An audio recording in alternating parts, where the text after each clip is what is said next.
الحمد لله رب العالمين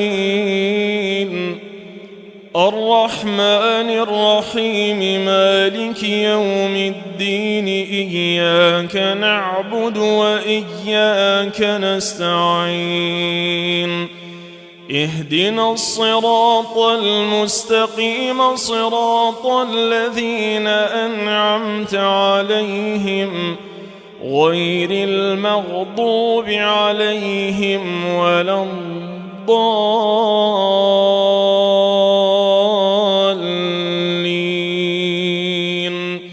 آمين.